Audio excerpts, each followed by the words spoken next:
ये कहानी शुरू होती है कृष्ण जी के मंदिर से, जहां हर रोज शोभा भोग लेकर जाती थी।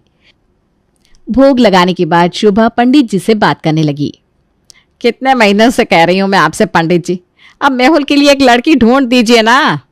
हाँ शोभा जी, वैसे कैसी लड़की चाहिए आपको? मुझे तो एकदम संस्कारी बहू चाहिए पंडित जी, जो मेरी रसोई संभाले जैसे हमने संभाल ली थी। आप फिक्र मत कीजिए, 1-2 जगह बात की है मैंने।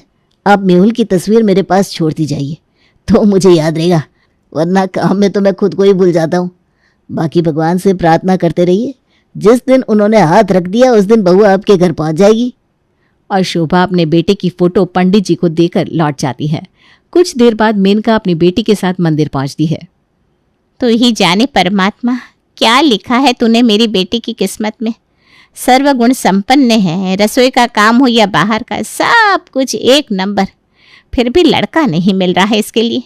इसका भाग्य बदल दे परमात्मा। जरा धीरे बोलो ना मम्मी, लोग देख रहे हैं। अरे देखने दे लोगों को, मैं अपने परमात्मा से अपना दुखड़ा भी ना रोऊं। ये मंदिर है, कोई 5 स्टार होटल नहीं जो धीरे बोलने को बोला जाए मुझे।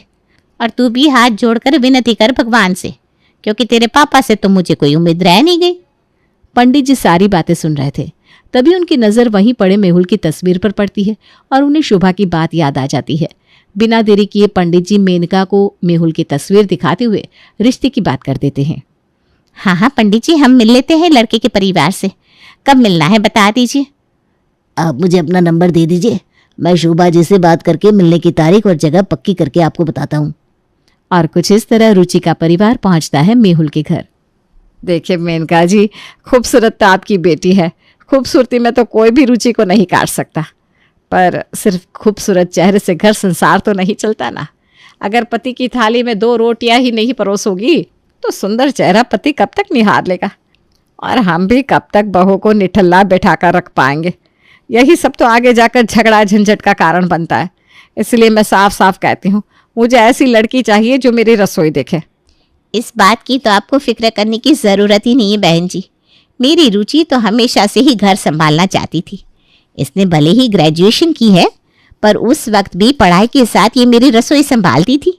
तो काम चोरी तो रुचि कभी नहीं करेगी। और रुचि को पता है कि उसकी माँ इन मामलों में कितनी स्ट्रिक्ट है। मैं ऐसी माँ नहीं बहन जी कि बेटी लड़ाई करके वापस मैके में क्या आकर बैठ गई और मैं बैठने दूँ, बिल्कुल नहीं। अगर शादी हो गई है तो ससुराल में झगड़े झंझट तो होंगे, और वो सब सहना ही होगा इसे।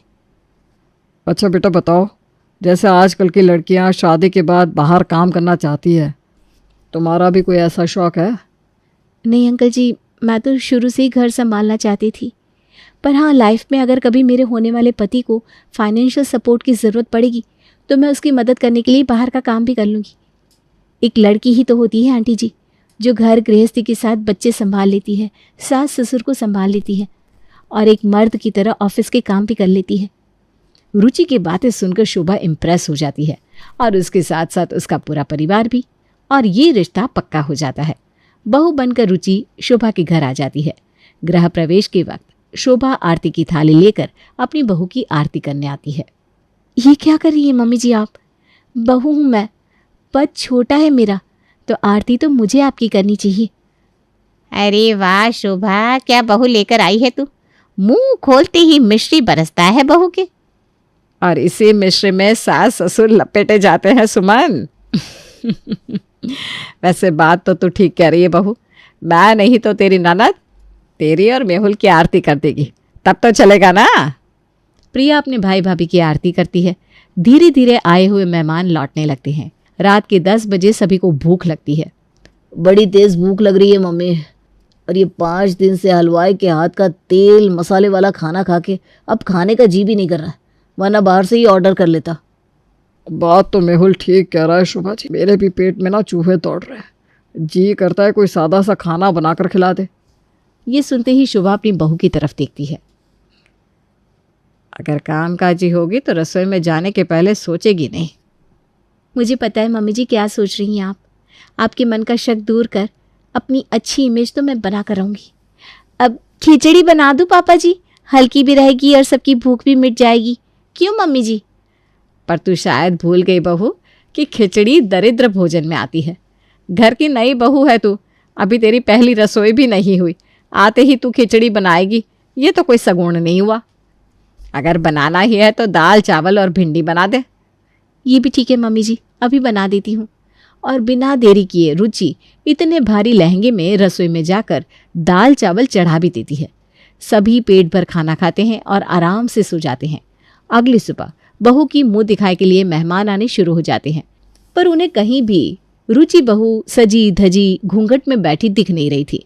दिखती भी कैसे, रुचि तो मेहमानों की खातिरदारी के लिए रसोई में नाश्ता तैयार कर रही थी। बाप रे बाप शोभा, इतनी अच्छी बहू आ गई तेरी। यहाँ तो मेहंदी उतरी नहीं। मम्मी जी रसोई में कैसे जाऊँ, अभी तो 15 दिन हुए हैं मम्मी जी, अभी तो चूड़ा भी नहीं उतरा। कोई ना कोई बहाना करके लड़कियाँ 1 महीना तो ऐसे ही बिना काम किए निकाल देती हैं। और तेरी बहू को देख, आते ही रसोई संभाल ली। यही तो गलती है तुम लोगों की। शुरू शुरू में ये बहुएं सबके सामने अच्छी इमेज बनाती हैं, ताकि जब वो अपना रूप बदले तब अड़ोसी पड़ोसी सास बहू को गलत समझे। रुचि सभी को नाश्ता परोसती है। सभी उसकी मुंह दिखाई तो ऐसे ही कर लेते हैं। आई थी तेरी मुंह दिखाई करने, तेरी पहली रसोई भी खाकर जा रही हूँ। पहली रसोई तो पिछली रात ही कर दी थी मैंने आंटी जी। वो कहना सभी को भूख लग रही थी तो मैंने खाना बना दिया। वाह वाह बहू, जीती रहे। रुचि पूरे मन से रसोई का काम करती है और सभी के लिए अलग अलग तरह का खाना भी बनाती है। पर कहते हैं ना, शक से बुरी चीज़ तो हो ही नहीं सकती। एक रोज़ खाने के टेबल पर, खाना कैसा बना है पापा जी? ये पालक की दाल मैंने आपके लिए स्पेशल बनाई है, और मेहुल जी आपके लिए पनीर की सब्जी। मेरा ध्यान तो इस पालक की दाल पर ही है बहू। इतना अच्छा खाना तेरी सास भी नहीं बनाती। मांग, क्या चाहिए बहू? वो मांग लेगी जी, उसी का घर है। अपनी ननद के लिए कुछ नहीं बनाया बहू तूने? बनाया है ना मम्मी जी, कचुम्बर पापड़। तो लेकर कहाँ आई तू? जा लेकर आ। रुचि जैसे ही किचन में जाती है, शोभा सुरेश से कहती है, ऐसा क्या कर दिया बहू ने? सर पर चढ़ाना चाह रहे हो क्या उसे? हमने भी अपने वक्त में बहुत काम किया है, उसे काम में उलझा कर रखो। और उसकी ना इतनी तारीफ मत करो, वरना खुद को मालकिन और हमें नौकर समझने लगेगी। रुचि किचन से अपनी ननद के लिए कुचुम्बर पापड़ लेकर आती है, जिसे खाते ही प्रिया कहती है, नॉट सो गुड भाभी, नेक्स्ट टाइम ना इसमें प्याज भी डालना। मैं बोलकर तुम्हारा मन तो खराब नहीं करना चाह रहा था रुचि, पर पनीर में ना ज़रा नमक ज़्यादा हो गया है, तो अगली बार ना ध्यान से। क्या सच में? बहुत टेस्ट करके बनाया था मैंने। अच्छा, मैं ना अगली बार से ध्यान रखूंगी। और अब से शोभा 24/7 अपनी बहू को काम में ही लगाए रखने के रास्ते सोच रही थी। हाय मेरी प्यारी रसोई, साफ सुथरी होने के बाद भी कितनी प्यारी लगती है। सभी का नाश्ता हो गया, दोपहर के लिए दाल चावल भिगो दिए, सब्जी भी काट कर रख दी। अब बस सब्जी छोंकनी बाकी है, जो 2 मिनट की बात है।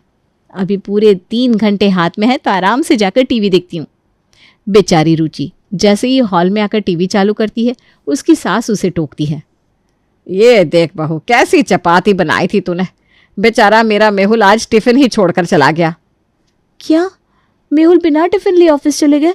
मैं अभी जाकर उनके लिए गर्मा गर्म खाना बनाती हूँ और उनके ऑफिस पहुँचा कर आती हूँ। रुचि मेहुल को टिफिन पहुँचा कर अपने घर आती है कि शुभा कहती है, अरे बहू, वो क्या है ना, आज दुकान में बहुत ग्राहकी है, तो तेरे पापा जी आज खाने पर घर नहीं आ पाएंगे, तो ज़रा उनको खाना पहुँचाएगी तू?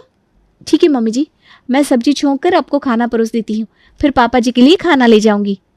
रुचि अपनी सास को खाना परोसने के बाद अपने ससुर जी को टिफिन पहुँचाने चली जाती है। पीछे से शोभा अपनी बहन रेणुका को फ़ोन लगाती है, जितना हो सके उतना ज़्यादा काम करवा रही हूँ मैं अपनी बहू से, पर ये तो अभी तक नहीं फटी। लगता है सब ठीक है।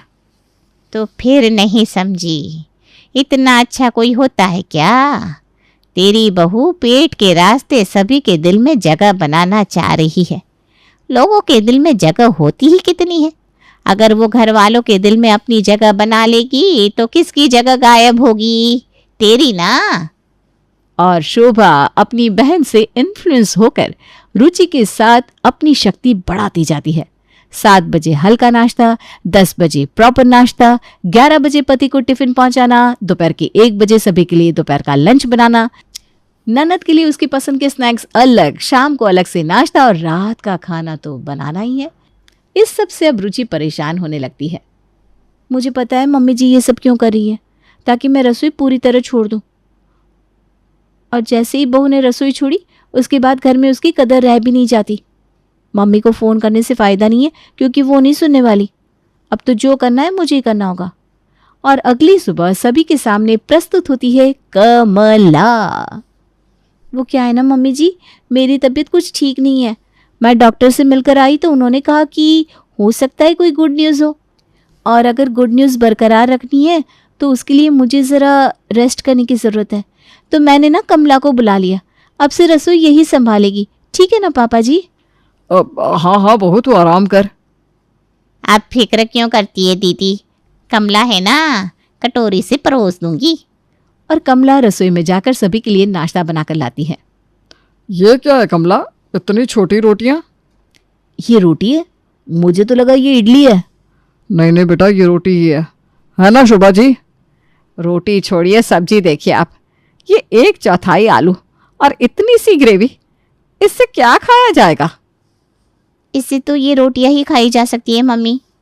सभी अपनी प्लेट की 2-2 रोटियां खा लेते हैं। कमला, एक रोटी लाना।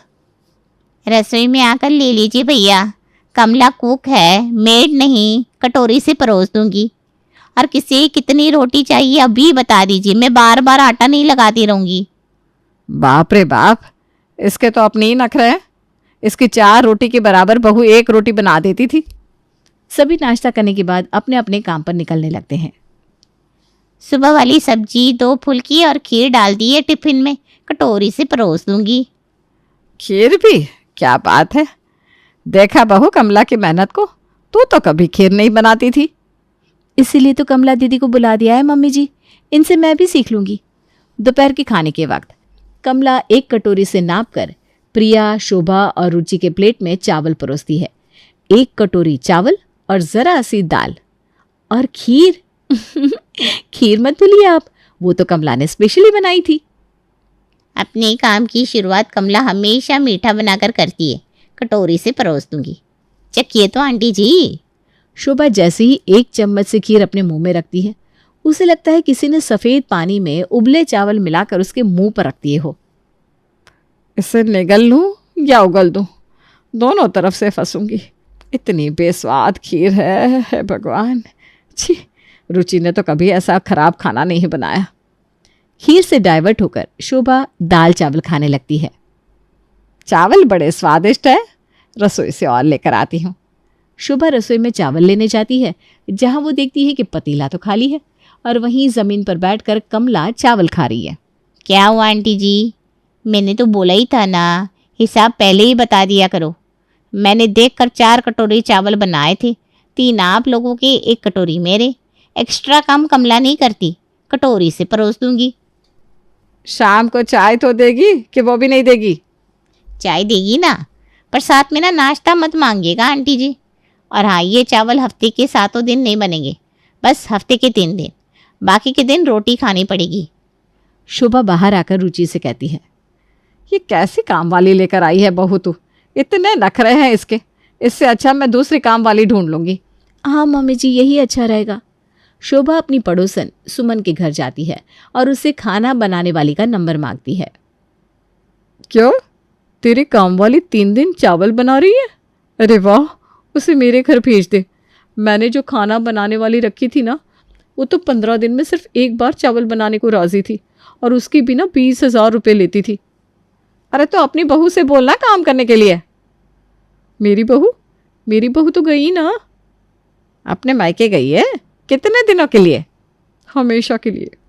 उसके पीछे से खाने वाली रखी तो उसके भी नखरे थे, अब तो खुद खाना बनाती हूँ। सुशील के लिए कोई लड़की नज़र में हो तो बताना शोभा, दूसरी शादी कर दूंगी लड़की की। सुमन की घर से शोभा गौरी के घर पहुंचती है। बहू जरा चाय लाना, आंटी आई है। एक आंटी है जो अपने घर चाय ना पीकर दूसरों के घर चाय पीने आ जाती है ताकि उनकी बहू पर काम का प्रेशर ना आए। और एक आप हो। शोभा शर्मिंदा होकर गौरी के घर से बाहर आती है। ये क्या होता जा रहा है आजकल की लड़कियों को। शोभा वापस अपने घर के लिए आगे बढ़ रही थी कि उसके फ़ोन पर फिर से उसकी बहन रेणुका का कॉल आता है। अब कैसी है तेरी बहू? हो गया जितना आराम करना था, अब उसे काम पर लगा दे। वैसे दीदी, आपकी बहू कहाँ है? प्रीति की आवाज़ नहीं आती आजकल। वही तो, कैसे आवाज़ सुनाई देगी? वो तो MBA कर रही है ना, कॉलेज जाती है पढ़ने के लिए। अच्छा, तो सुबह खाना तो बनाकर जाती होगी। अरे नहीं नहीं शोभा, 8 बजे तो उसके कॉलेज शुरू होते हैं, खाना कहाँ से बनाएगी? हम सब तो सुबह सुबह कॉर्नफ्लेक्स खा लेते हैं, बाकी मैं देख लेती हूँ। अब हाथ पैर खुद ही चलाने होंगे ना।